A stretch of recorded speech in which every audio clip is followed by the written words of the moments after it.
Picture this. You finally buy that phone you've been eyeing forever. You get into the relationship you've always dreamed of. The money is flowing in, and people, they respect you. You've basically checked every single box society tells us to check, right? And yet, it's 2 a.m., the whole world is dead quiet, and your mind is still whispering that one nagging question. Why do I still feel completely empty?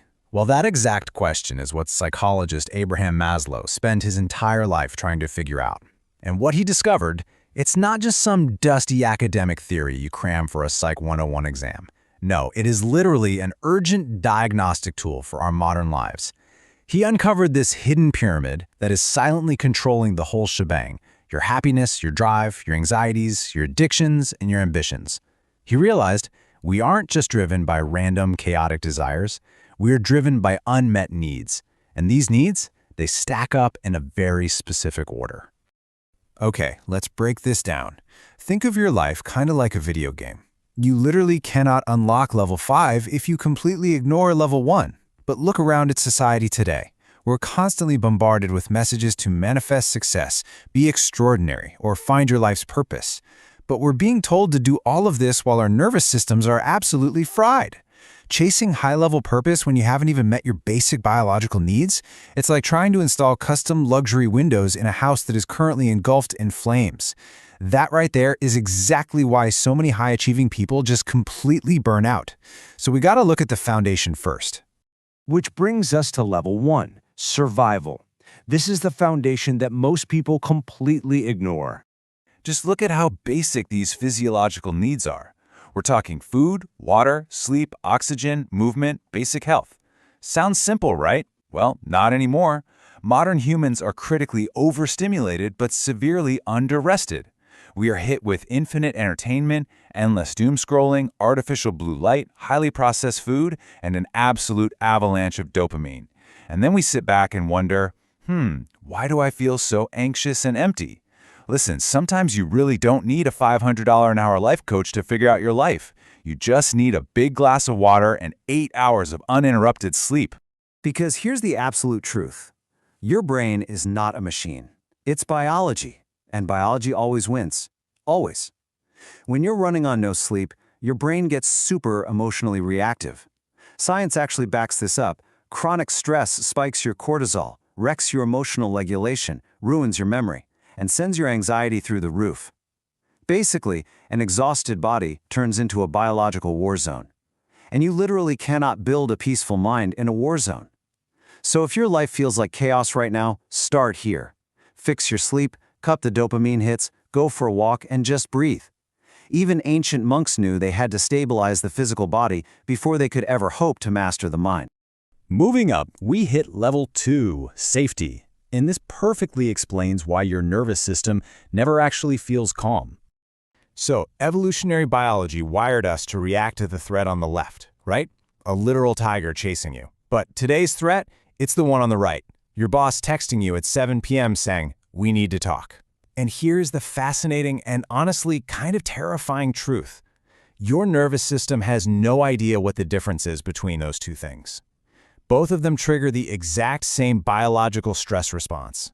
Today, our dangers are mostly invisible. It's phone notifications, economic anxiety, fear of failure, social pressure. Safety isn't just physical anymore, it's intensely psychological. And because of this constant low-grade threat level, millions of us are walking around constantly on edge, totally unable to relax, even when we're literally sitting on a beach on vacation.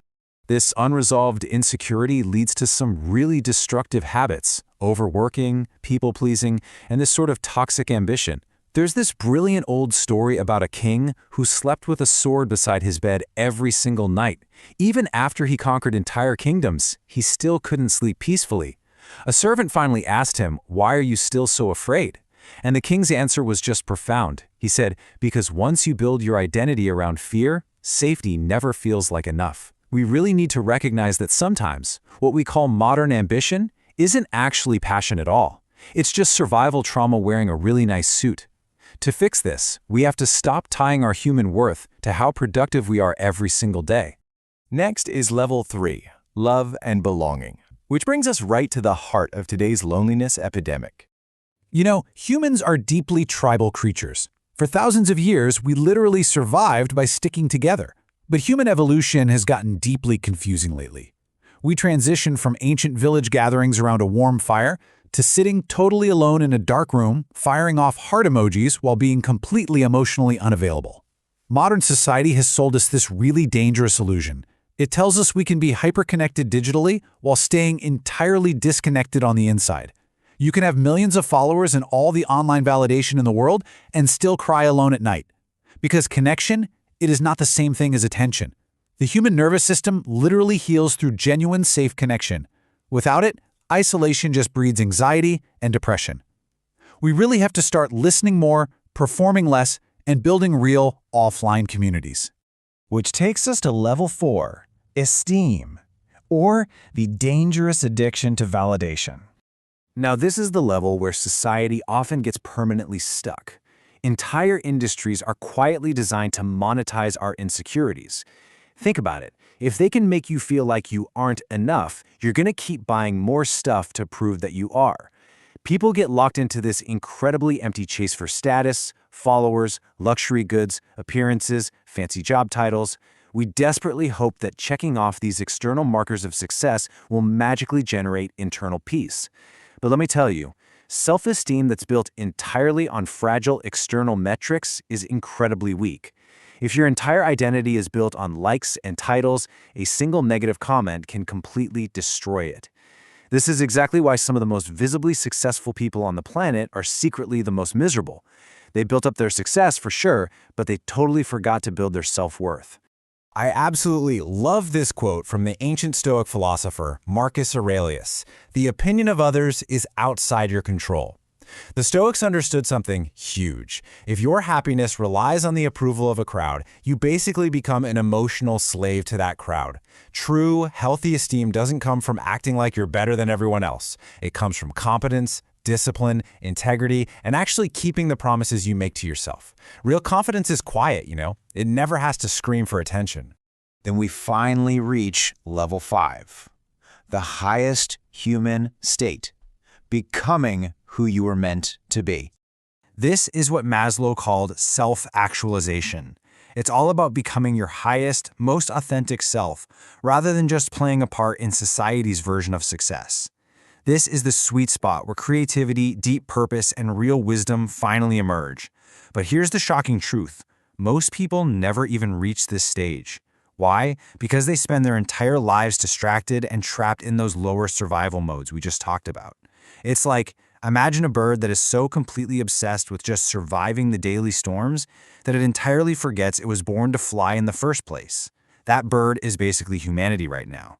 To actually self-actualize, you need solitude, courage, and the absolute honesty to ask yourself, who am I when I don't need anyone else's approval?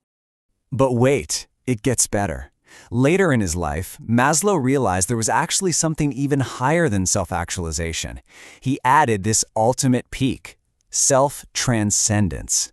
This is when you move entirely beyond your own ego to serve something much greater than yourself, whether that's truth, love, or humanity as a whole.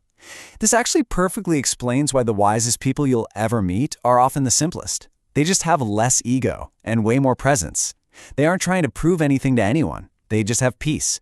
Because while the ego is constantly asking, what can I get? The awakened, self-transcendent soul is asking, what can I give? So, how do we actually do this? Let's look at the practical roadmap for climbing Maslow's pyramid in our real, everyday lives. All right, here is your actionable blueprint for this explainer. Step 1, regulate the body. Sleep, nutrition, and nervous system healing absolutely have to come first. Step 2, create safety. Establish healthy boundaries, get your finances in check, and build stable routines. Step 3, heal connection. Go out and build honest offline relationships. Step 4, build true esteem. Keep your promises to yourself and stop constantly chasing outside validation. Step 5, discover purpose. Create a life that actually aligns with your deepest values. And finally, step 6, transcend the ego through gratitude and giving back. Now keep in mind, this climb is almost never perfectly linear. Life is definitely going to throw curveballs that drag you back down to lower levels temporarily. And hey, that is completely normal.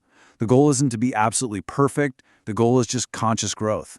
I want to wrap up this explainer by leaving you with one final, incredibly powerful thought. The next time you wake up at 2 a.m. feeling lost, anxious, unmotivated, or just totally emotionally exhausted, please don't immediately attack yourself and ask, "What is wrong with me?" Instead, I want you to ask yourself, which human need inside me is starving right now?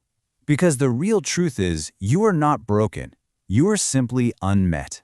And once you truly understand this hidden pyramid that drives our behavior, you can finally stop fighting yourself, and you can start understanding yourself. Keep evolving, and I'll catch you in the next one.